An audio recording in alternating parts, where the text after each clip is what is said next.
Welcome to my channel. I'm Scotty Knows, where I'll just be talking hoops, man. I talk hoops, like NBA basketball.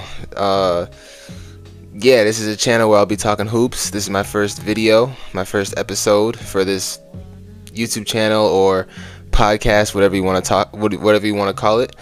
And yeah, so we're just gonna talk. We talk hoops on here. I'm gonna do my best to talk hoops with y'all, and let me know if y'all like what y'all see. Or hear. I hope y'all like what y'all see. I don't know. So yeah, we're gonna get right into it. Yeah, this first video, I thought let's just be simple with it. Let's be simple. Let's talk about simple things. Let's talk about OKC. Let's talk about the reigning NBA champs, the Oklahoma City Thunder, who are the best team in the league right now. They have been the best team in the league for the last couple of years, but this year their dominance has truly been impressive. Like, it's kind of ridiculous how good they are. So we're gonna talk about the Thunder, and yeah, we're gonna get right into it, man. Again, I'm Scotty Knows, and we talk hoops on here. Hope y'all like what y'all see. Hope y'all like what y'all hear, and yeah, let me know how this works, man. Let's go. So after pretty much winning the championship last year, Oklahoma City is on to a 14-1 record. They have won 14 games, and they have only lost one game, and that game was against the Blazers, I believe. They're on track to win 77 games. They are on track to win 77 games. They have a 77-5 trajectory, so to speak, which is really impressive, and that would ultimately surpass the 73-9 record from the Golden State Warriors back in 2016. Now, I thought 73-9 was impressive. 77-5 would be damn near impossible to honestly match. But then again, records are meant to be broken. So we'll see about that. I don't know how that would look long-term wise, in terms of like game 50. Once you get to game 50 or so around, in the season, it's going to be, you know what I'm saying? I don't know what they're going to be projected to have at the end of the season by like mid-season, but yeah, 77-5 would be pretty damn impressive. They're 14-1 right now, and they just look ridiculous. The defense is still number one ranked in the league in terms of their defensive rating at 103.2. They have the best defense in the league. Their offense, I feel like, has taken statistically that their offense is doing good, honestly. Their offense is doing pretty damn good. If there was anything to nitpick, it's really just the lack of shooting. And by lack of shooting, I'm talking like they just don't have like great shooting numbers from the three-point line necessarily. That's the one thing. Even in the playoffs, it shows up a little bit spotty at times. I think they could go a little bit cold on offense from the perimeter, but the thing is, what makes them such a deadly team is that pretty much everybody on their team is capable of shooting threes. Everybody on their team is capable of hitting three-pointers. The only player on their team that's just not really like stepping out and shooting it is Isaiah Hartenstein, but he doesn't really need to. And once upon a time, I remember even when Hartenstein was with the Clippers, when he was with the Houston Rockets earlier in his career, he was someone that like was kind of like technically considered to maybe step out and shoot it once in a while. Not like a stretch five or anything, but he could step out and maybe knock one down or just like attempt one, and it wouldn't be crazy because that was a part of his shot selection. Now, not so much, but it's not like the team really needs him to. But really, it's like this team all around just like. And it's ridiculous. So I just wanted to talk about OKC, and it just seems very appropriate as like a first video or as like a first talking point, especially in this season, just because I mean they just won the championship. There's discussion around the league in terms of them potentially having a dynasty, which makes much sense when you look at the way this team is constructed by Sam Presti, their GM. He really took his time, and he really did a great job of just constructing this team for the long term. This isn't a team that just is trying to fit in a window or fit within a championship window. This is a team that's really trying to like go long term with this and have like years of success. Not even just like dynasty speaking, but they want to be like they want to be a great team for 5, 6, 7, maybe even like a decade. They want like long-term success, and that's what allocating all of those draft picks, that's what drafting well does for you. And they just do a good job with just taking their time with things. I feel like compared to every other team, OKC, even like way back when they had Chris Paul, Shea, Danilo Gallinari, Steven Adams kind of leading the way, Dennis Schroeder, that playoff team back in like 2020 or so. Yeah, they pretty much like right after that season, they decided like, hey, we have Chris Paul on the roster. He's a little bit older, still one of the better guards in the league, still an all-star caliber player. But you know what? Let's ship him, and let's just be realistic about our situation. Because like realistically, like, are you gonna try to build around a team with? Are you gonna try to build around Shea Gilgeous-Alexander, a younger one, an older Chris Paul, and like Danilo Gallinari? Like, are you really trying to do that? You know what I'm saying? It's kind of like, it's not the most realistic way of building a championship caliber team. So what they decided to do was like, hey, let's we have Shea. We think he'll turn into a fine player. I'm not sure how good they thought Shea was. I'm sure they thought that Shea had some star potential and that he had some juice to him. But I'm not sure if they believed, like, I don't know if they saw like MVP caliber potential with him. I don't know about that. If they did, then that's a hell of a scouting job by Sam Presti in the Thunder organization. Really, I think they looked at Shea, and I think they saw him as like a nice young player to build around. And let's just jumpstart it. And then like, I think let's get rid of Chris Paul, get some draft picks and some just draft picks and some nice compensation for him. Same with Danilo Gallinari, same with Steven Adams, same with Dennis Schroeder. Let's just like revamp and just retool, or let's just restart with this young player in Shea. And they just did a great job of complementing Shea with just solid complementary players that fit his play style, and they did a great job of just hiring a coach like Mark Daigneault, who's just like a really awesome coach that knows how to use the strengths of his players really, really well. So yeah, I think a lot of OKC's success right now is a testament to Sam Presti's patience in building this team. Because remember, the first 2, even like 3 years or so, but definitely those first 2 years, when after the whole 2020 Chris Paul, Danilo, Dennis Schroeder kind of tenure,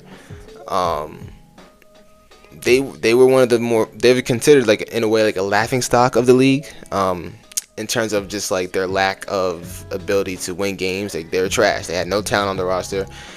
We knew they were in a rebuilding situation, but at the same time, it was like, you're not watching the Thunder back in like 2021, 2022-ish. It was around 2023, I believe.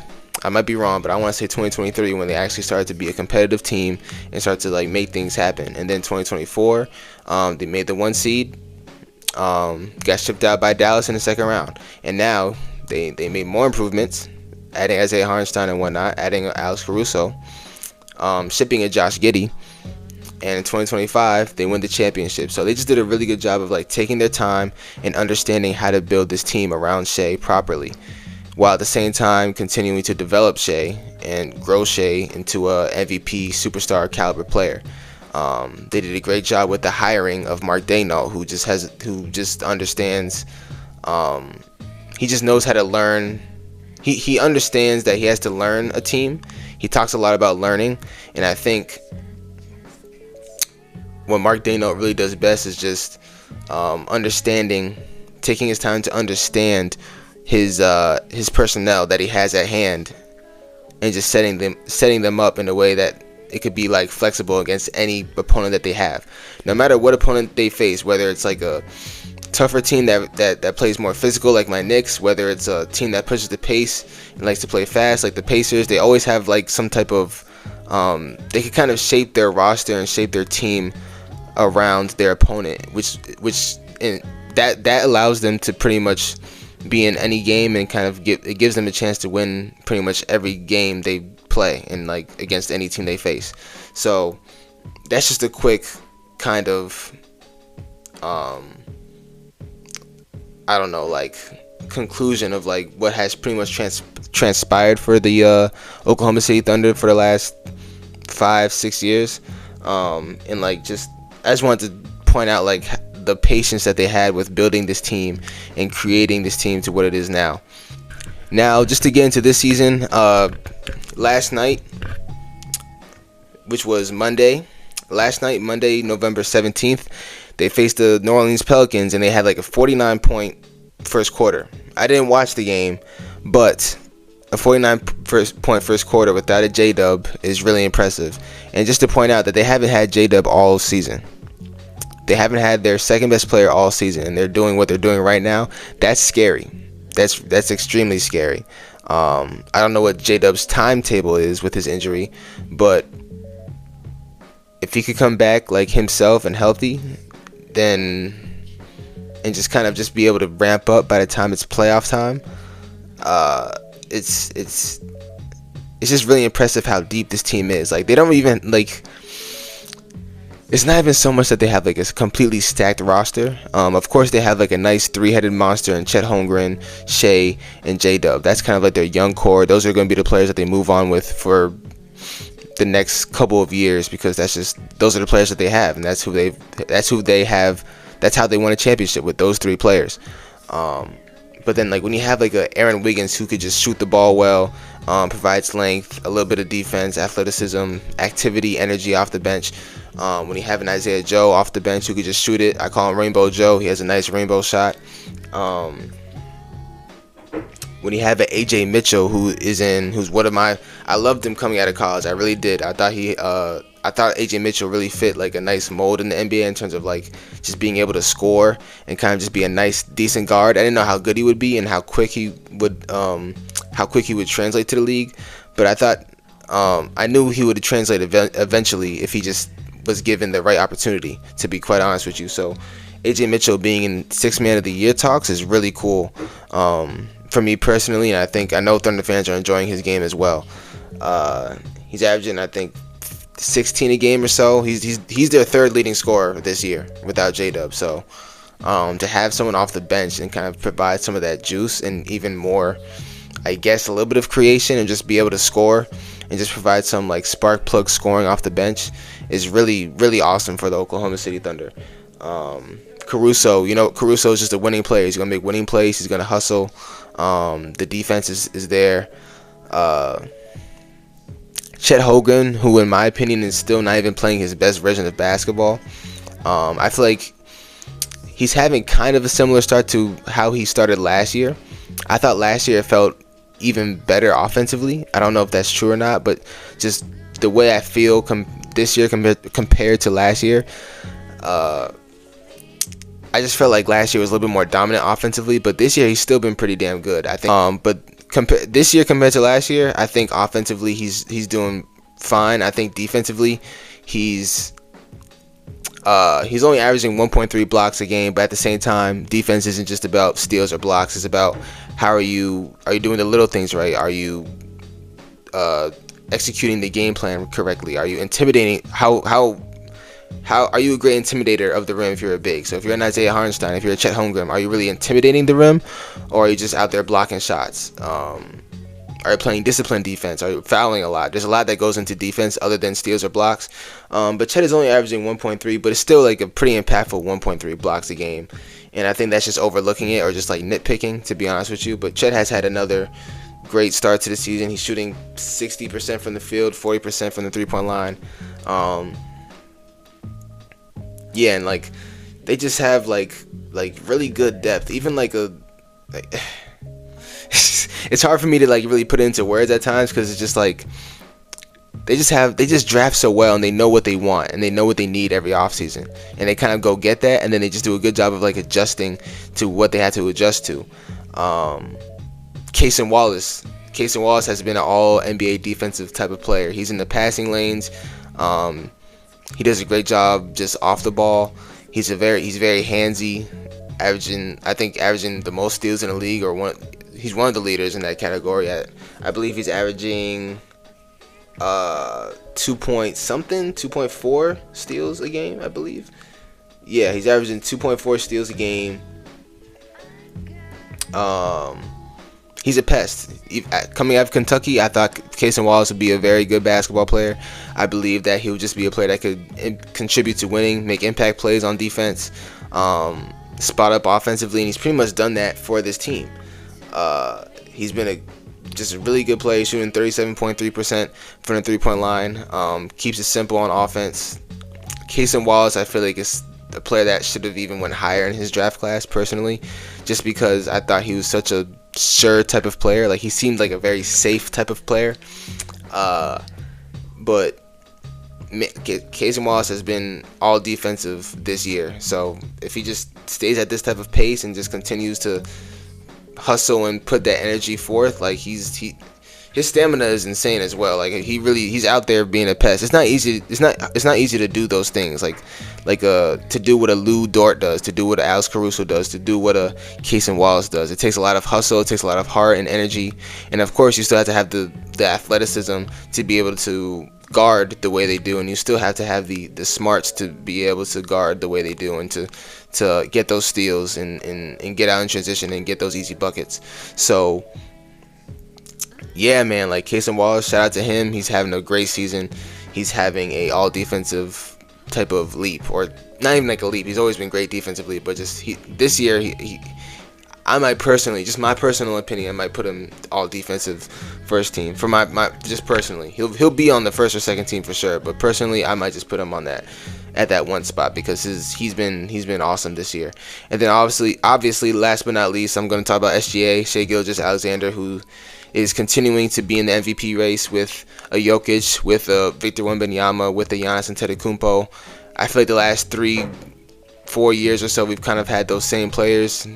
Giannis, Jokic, Luka, but now we're just adding Wemby and we're adding Shai to the mix. Obviously Shai's a reigning MVP, so we know what he could do.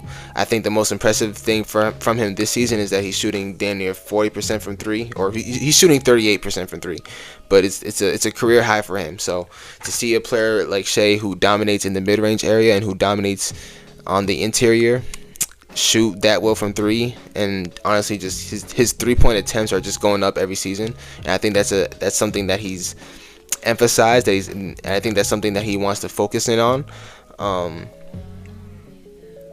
Yeah, he's just done a great job from beyond the arc these last 2 seasons particularly. So again, just continuous growth from Shai Gilgeous-Alexander, just not really like letting up with his game, always looking for ways to improve, and that's something that he had to respect from a great player. Like, when Shai's someone that could put the ball on the floor, get his own bucket.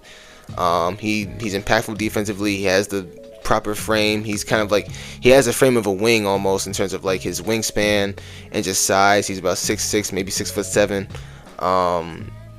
Guard, being a lead guard for this team, essentially being their point guard for him, being the main playmaker out there, the main creator. So when you look at his game, there's a lot that you just like, and there's not a lot to really improve on. There's not a lot to if you're going to talk about Shai's game, you're probably nitpicking. So but even though there's not a lot to improve on, there's always something to improve on, if that makes sense. Like, there might not be a whole lot, but there's always something he could get better at. And for him, it's that outside shooting, just being a more consistent shooter from range, shooting those 3-pointers more. He's done a great job with that, and per usual, he's getting to the free throw line. He's getting to the free throw line about 10 times a game almost. And yeah, and I guess if I were to nitpick one more time, I would say like his playmaking as a point guard could just take an uptick. But I think I'm just talking, to be honest with you. I think he's fine. And again, like, this team doesn't have J-Dub yet, and J-Dub pretty much gives them a little bit of everything. He gives them some shot making, he gives them a little bit of creation, he gives them phenomenal defense, he gives them athleticism, energy. He just gives them a little bit of everything, and this is someone that was their second best player on that finals run last season. He had some amazing games last season in those playoffs that really helped OKC win the finals. So to do all of this without J-Dub is just really impressive. And yeah, we'll see when J-Dub comes back and how everything looks. It's gonna look fine, but it's just, I'm just imagining and putting myself in the shoes of other contending teams, like my New York Knicks. I'm a Knicks fan, so my Knicks are contenders this year, so I'm thinking of my Knicks. I'm thinking of maybe the Cavaliers if they could get fully healthy with Darius Garland. I'm thinking of the Denver Nuggets and whatnot with them. I'm thinking of some of these contending teams for the 2025-2026 season, and I'm thinking like, what moves can I make to make sure that I can match what OKC has in the playoffs? What trades can I make? What can I do? Or are we doing the right things right now that would set us up well for OKC by the time it's May? Because you will run into them, and I think everybody knows how good this team is. So I think if you're Denver, if you're New York, if you're maybe the Cavs or something, you have to just like evaluate your situation and be like, okay, can we match up with this team? Can we match up with the way they play? And how are we going to play against them? Now I know that's like just thinking ahead, but like you kind of have to do that in a way, in my opinion. You want to take things game by game and stay present, but at the same time you have to like, I don't want it to be playoff time and then it's like, oh damn, we just don't have the goods to go up against them. We missed our window. You know what I'm saying? Especially as a Knicks fan. So as a Knicks fan, we should be back in the conference finals. We should be in the finals this year, but we'll see. But we should be back in the conference finals for sure. And yeah, but right now I'm not sure if I don't know who I have beating OKC in a series. It's still early in the season, but it's just hard to tell. But long story short, OKC is a great team. They're one of the better teams I've ever seen in my 9 to 10 years of watching basketball. So yeah, OKC is doing great right now. They're the first seed. They're going to keep it up. And when Jado comes back, things are just going to look even scarier. Now, lastly, to close this video off, I just want to talk about the 73-9 Warriors from 2016 and how certain things parallel to the Oklahoma City Thunder. The Oklahoma City Thunder are on pace to win 77 games, and that would give them a 77-5 record to end the season. Are they going to get that? We'll see. It will take tremendous consistency throughout the season, but I'm personally a believer that they could get close to that like 11, 10, 9-ish loss range, and compete for that 73-9 record. Part of it is just the fan in me that wants to root for it, and then part of it is also just understanding like the Oklahoma City Thunder are the type of team that can do that, because I feel like you kind of get a certain feeling about certain teams in NBA history that just have that it factor, and OKC kind of has that in terms of like they set themselves up over the last couple of years to have longevity, and they just have that it factor. But when I talk about the it factor, they have that factor that's just like, yo, how do you beat them? And like a couple of teams have had that in the last couple of years. I feel like the Bucks, when they won their championship a couple years ago, they had a year where they like low-key kind of were challenging the Warriors on that 73-9 record in the regular season, but it was kind of more, it still didn't feel like what OKC is doing, because what OKC is doing, I think what makes it impressive is their youth, but at the same time it feels like they actually have like a legit squad. Like they have like a good overall team. It's not just Shea carrying, it's not just Shea just carrying the load and doing everything for the team like maybe a Giannis might do for the Bucks. It's really like they have Shea, who's a great, phenomenal player, who honestly is the best guard in basketball right now. And then you have another young, talented star center or star big man in Chet Holmgren. And then you have an AJ Mitchell, who's just been really good this season off the bench. Aaron Wiggins, Isaiah Joe, Isaiah Hartenstein, Cason Wallace, Lou Dort, Alex Caruso, just really just good quality players that just know how to win and that just do those winning things, and they keep things simple. A lot of the players I just named are players that could score on all three levels, and they just make good decisions on the court, and it just shows up in their way of play. It's just really hard to tell, like, to see the weak points in this team, and that's how I felt about the 73-9 Warriors. It's kind of like, man, like with all this shooting, when you see Steph and Clay play off the ball, with all the ball movement and with all the actions, it's kind of like, damn, like how do we guard this? Like how can we guard a player that could just step out from like 45 deep, like 40 feet deep, and just like knock down a three? How do we guard a Klay Thompson who could just catch fire like that? And then at the same time, you have to go against the Draymond Green, who's one of the all-time great defenders the league has seen. So it's just it gives me similar vibes to the 73-9 Warriors. When you have the Thunder, who's like, when you look at their defense, it's like, how do you get past that? Can you score on the Thunder defense that's so damn quick? How can you score on a Thunder defense that has all the length in the world? How can you score on a Thunder defense that just seems to always be in the right spot at the right time? How can you score against a head coach that just knows his personnel really, really well? So those are just some of the parallels.